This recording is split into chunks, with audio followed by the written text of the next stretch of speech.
G'day everyone, Jason Foss here from the Capricornia Chamber of Commerce. Here as usual with President Phil Henry. We're recording this on, what's the date today? The 16th of November. Sitting outside the Hummingbird Cafe, underneath, it's in the Art Gallery building. Museum of Art, yes. And the sun has been kind enough just to disappear for us for a few minutes, so we've got a few moments of relative cool here to record this. A little bit more comfortable. Yeah. So last night, at the Red Lion Hotel, we had a Rocky Ring Road meeting update. Pretty well attended. Phil? Yeah, no, very happy. Capricorn Enterprise asked us to sort of jointly co-host with them, which was good. It's good for everybody to show that kind of collaboration between business and industry and groups. And we're all working together. All working together for the same outcome. So good roll-off, about 120. We had, as well as sort of some of our local politicians, we had a couple of very authoritative speakers, Jason. So we had Neil Scales. He's the Director General of the State Department of Transport and Main Roads, and obviously a key person in this project.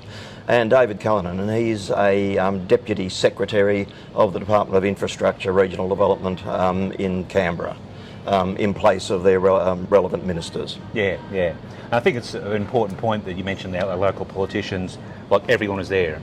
Barry and Brittany, local state representatives were there. Michelle and Matt representing, the federal level. Yeah. So we had, representation from everybody locally across the board. So that was really good to see as well. No, very happy with that. So I think as well as showing local collaboration, our other objective, and shared with Capricorn Enterprise really, was to dispel some of the misinformation that's flying around.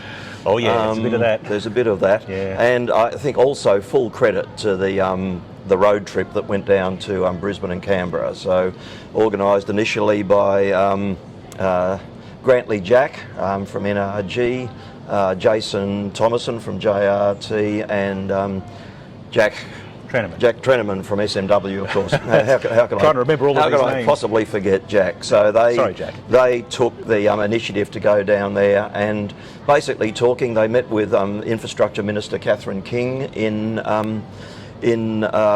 Canberra, as well as Murray Watt, who's a Labor senator for Queensland, so in government at the moment, and then also with politicians and Neil Scales in Brisbane, and just basically looking at what was the cost base that caused this blowout. Now there's, I have to say, Neil Scales gave a good answer to a question last night about where are the cost rises coming from, because everything's gone up.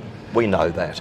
Yeah. And he just said it's everything. It's not just labour that we'll get to in a minute, but it's road gravel, it's cement, it's reinforcing, it's all those inputs have all gone up, and we all know that. But in terms of the labour costs, it was based on an initial 80% FIFO workforce. Not quite sure where that came from. No. But nobody's owning up to that one. But Dave did quite a good job of sort of dispelling that, as that's not the reality. Exactly. And that was the message that the guys took down to Canberra and to Brisbane, is that we have a lot more capability here. It's not all wrapped up in current major projects like Rookwood or Shoalwater Bay, and that there are efforts, and very determined efforts, being made by people like Dave Grenfell from Apprentices and Trainees Queensland to skill up more local labour and capability is probably the right word for this and future major projects. Yep. So we're very happy with how that went. Mary and I certainly had a bit of a confab afterwards and thought, yep, that was pretty good. I think, I guess one of the main things to come out of last night, I suppose, is there wasn't any real particular news or announcement last night, but we definitely got a commitment from the key players involved, both politicians and public servants and across the board, that this is to be pursued aggressively. Yeah, exactly. There's it's definitely on everybody's radar now. So Phil, what was kind of your main thing out of last night? Yeah, look, as you were just saying, Jason, there is now a commitment at both federal and state level, and within the bureaucracy, as well as from ministers, to, I think first of all, pay a lot more attention to this project. And the good example there was Neil Scales, who's the Director General of Transport and Main Roads. They have an immense budget. because roads are expensive to build, and there's lots to be built or repaired around the state. But as he said, he normally doesn't delve into the details of individual projects, but he said with this one, with the ring road now, it sits on his desk in terms of the responsible officer, and that as process moves forward and they start to get more clarity on what the actual costs are, and also about how the project might be restructured so that it still starts on time in February 2023, might take another year or something like that, but it will be completed within one tranche, and yeah, we will get the ring road. And as he said, as those details become more settled, he will come back up here and commit, and he will meet with the public and us again, and with Cap Enterprise. That was another key thing, wasn't he? He was very clear in his commitment to come back up again and not just disappear on us. No, exactly right. It now sits on his desk, which, not as he said, not a lot of these projects do, because they're all big and they're all complicated.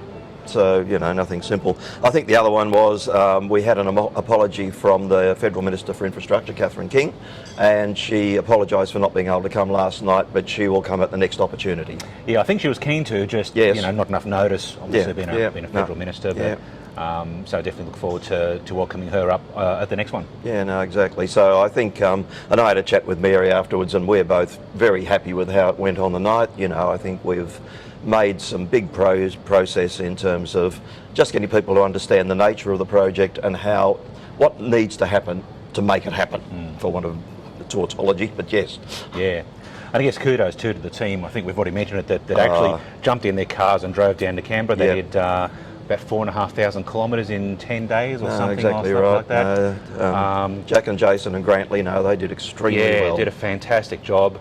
And this is like how important collaboration is, you know, because we had our local members on board and everybody was working together, doors got open, they were able to meet with people, and that's all happened because everybody's sort of working together and pulling in the same direction here. So exactly. That is like super important. Now, another place that you might be able to get some more updates is the next morning coffee, which is a week and a half away or so. Yep, 2 weeks? about that. Yep. Actually, two weeks today. It will be 2 weeks today. 2 weeks today, because it's Wednesday, and today is a Wednesday. It is. We are right on top of stuff here, folks. You can trust us.